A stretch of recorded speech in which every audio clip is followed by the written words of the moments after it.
va continuer à voyager en Orient grâce à un train mythique, l'Orient Express, avec vous, Arthur Mettetal. Soyez le bienvenu. Bonjour. Vous êtes l'un des plus grands spécialistes, si ce n'est le plus grand de l'Orient Express. Arthur Rimbaud n'a pas pris ce mythique train. D'autres l'ont pris, bien entendu. Alors, j'allais dire, on ne le présente plus, mais tout de même, quand même, quelques rappels à celles et ceux qui nous regardent. Il est créé en 1883. Oui, tout à fait. Ce train est créé en 1883 par un ingénieur belge qui s'appelle Georges Nagelmakers, qui crée auparavant une compagnie qui s'appelle la Compagnie internationale des wagons-lits en 1876. Et en fait, son premier train de luxe, donc c'est l'Orient Express en 1883, mais après vont suivre un réseau international de trains de luxe, dont certains qu'on connaît bien, le Train Bleu, le Sud Express, le Nord Express. Mais en tout cas, l'Orient Express est le premier. Et il va accompagner tout un pan de l'histoire jusqu'en 1977. Ouais, donc c'est une plutôt longue histoire ferroviaire. Une aventure fabuleuse. Et à l'époque, quand il écrit, il va constituer un véritable bouleversement, une révolution économique, diplomatique, politique. Oui, en fait, on a dès 1883 le projet de relier Paris au Bosphore, donc à Constantinople. L'actuel Istanbul. Exactement, qui change de nom en 1930. Mais on a évidemment à l'époque un contexte politique qui est compliqué avec des empires, des États qui juste après la guerre de 1870, se font une lutte d'influence importante. Et donc la réalisation de ce train, donc traverser les frontières, aller d'un continent à l'autre, c'est quelque chose qui est une révolution à la fois diplomatique, politique et évidemment économique, tout à fait. Alors beaucoup de légendes autour de ce train. Il y a bien entendu les écrivains, Agatha Christie, Le Crime de l'Orient Express. Qu'est-ce que vous avez essayé de montrer à travers ce très bel ouvrage ? Alors, ce qu'on a essayé de montrer avec Eva Gravaya, qui a écrit également cet ouvrage, c'est partir d'un fond iconographique assez exceptionnel d'images qu'on a retrouvées dans les archives de l'entreprise. Et ce que nous montrent ces archives, c'est justement plutôt l'envers du décor. Évidemment, l'Orient Express est teinté de personnalité, de luxe, de fantasme. De sensualité. De sensualité, bien sûr. Mais derrière tout ça, on a évidemment toute une machinerie, une logistique, une organisation qui permettent à ces trains de luxe, dont l'Orient Express, donc de fonctionner et de parcourir le monde entier avec une histoire sociale, des ouvriers, des ouvrières, des ateliers répartis dans le monde entier. Et justement, des ouvriers, c'est vrai que c'est une histoire plutôt méconnue. Parlez-nous justement de cette grève de 1936. Alors, la Compagnie des wagons-lits est une entreprise qui a son siège social en Belgique, mais en fait, sa direction générale et beaucoup de ses directions se trouvent à Paris et en banlieue parisienne, à Saint-Denis ou à Villeneuve-Saint-Georges par exemple, en 1936, dans les ateliers de la compagnie. Enfin, ces ateliers n'échappent pas au mouvement social qui ont lieu en France en 1936, donc on connaît les grandes grèves, et c'est pour ça qu'on a également dans cet ouvrage quelques photographies qui montrent ces ateliers avec des grévistes, ce qui oppose un peu à cet imaginaire très teinté et luxueux de l'Orient Express. Mais contre quoi ils font grève à l'époque ? Ils font grève contre les conditions de travail pour avoir des horaires qui soient moindres et surtout les congés payés. Ouais. Et les ouvriers sont conscients politiquement à l'époque de la dimension de ce train Alors, ils en sont conscients tout simplement parce que ces ateliers sont des ateliers de maintenance et d'entretien. Donc, ils regroupent en leur sein toute une série d'artisans spécialisés, des marketeurs, des tapissiers, des chaudronniers, etc. Donc, on a évidemment une conscience d'un savoir-faire particulier appliqué à ce type de véhicule, de matériel ferroviaire qui est un matériel unique. Un détour à Beyrouth avec vous, Amara Badrabo. Il y avait une correspondance à Beyrouth de l'Orient Express. On en avait parlé il y a quelques années dans Maghreb Orient Express. Qu'est-ce que ça vous évoque, vous, Libanais ? Moi, ça me fait rêver.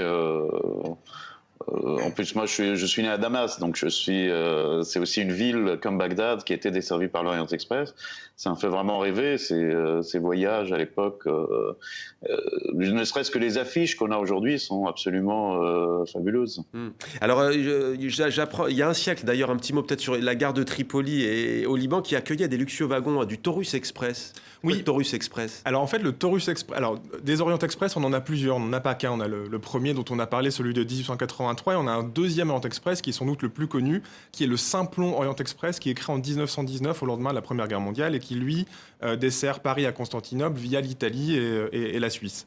Et en fait, en 1930, on a la création de ce train qui s'appelle le Taurus Express, qui est une prolongation au départ d'Istanbul pour desservir à la fois Le Caire, mais également Bagdad et Bassora et une branche sur Téhéran. Donc on a vraiment ces deux trains structurent le trafic international entre Orient et Occident à partir de 1930. Il reste des traces, en effet, au Liban. Ouais, au Liban, et je crois qu'en Turquie, il y a une gare un peu désaffectée aujourd'hui sur les rives du Bosphore. Les habitants se sont battus pour la garder. Et il y a écrit Istanbul-Bagdad. Ça fait rêver quand même comme trajectoire. En quelques mots, qui prenait ce train? Ça s'est démocratisé, on imagine, au fil des années ou... La démocratisation des trains de luxe de la compagnie s'opère à partir de la fin des années 20 avec la crise économique mondiale de 1929 et se poursuit jusqu'à la Seconde Guerre mondiale. Et on a vraiment la fin de ce caractère luxueux attaché à ces voitures qui démarre à partir de 1946 et la guerre froide qui complique le passage des frontières. On a aussi une concurrence de l'aérien, etc., qui vont compliquer un peu le travail de la compagnie des wagons-lits. Amer Abadrabo, avant que j'oublie, peut-être un mot sur la dimension solidaire de votre exposition. Les dons iront à une fondation? Absolument. Nous avons décidé d'aider Bet El Baraka, qui est une association libanaise qui travaille aujourd'hui dans la reconstruction, qui aide les gens qui ont été sinistrés, mais qui aussi a tout un travail depuis longtemps pour les plus défavorisés, qui a créé un supermarché gratuit, par exemple, ou des choses comme ça, que je trouve très intéressantes. Amer Abadrabo, on entend de plus en plus ce discours de la part notamment de la jeunesse libanaise, mais pas seulement, d'envie, si on peut appeler ça une envie d'ailleurs, parce qu'on quitte jamais son pays de gaieté de cœur, mais de plus en plus de jeunes veulent partir. On en voit même, ça commence, ce phénomène, à travers des embarcations de fortune pour tenter de gagner Chypre, pour fuir la misère, la crise économique, la crise politique également. Pour vous, ça paraît quoi, cruel ? C'est cruel, c'est la même histoire, comme vous disiez tout à l'heure, qu'on a vu en Algérie, qu'on a vu en Syrie, qu'on a vu ailleurs. Ces pays se vident de leur talent, de leur jeunesse, de leur créativité. Et de plus en plus, on se retrouve avec des leaderships, entre guillemets, qui sont totalement insensibles au bonheur des peuples et qui sont dans des espèces d'histoires d'équilibre stratégique, de bras de fer avec tel ou tel pays, etc. Et c'est un vrai drame qui va encore perdurer pendant des années. Alors peut-être juste un petit mot avant de passer à vos coups de cœur respectifs. Arthur Mettetal, ce train, l'Orient Express, on le dit, mythique, il a accompagné le siècle. Pourquoi est-il décliné ? Pourquoi s'est-il arrêté ? Alors, il a décliné tout simplement puisqu'en 1977, on a, comme je vous le disais tout à l'heure, une vraie difficulté à parcourir les frontières. Et on a une concurrence également de l'aérien qui fait que le train devenait de moins en moins rentable et que la liaison directe en fait est stoppée à partir de 1977. Et c'est devenu, on va pas faire de publicité, mais c'est devenu une marque. J'apprends qu'il va y avoir un hôtel à Bangkok, Orient Express. Oui, alors c'est une marque qui se développe dans l'univers de l'hôtellerie, soutenue par les groupes Accor SNCF. Et oui, il y a des projets dans l'hôtellerie aujourd'hui qui sont en cours dans les cartons.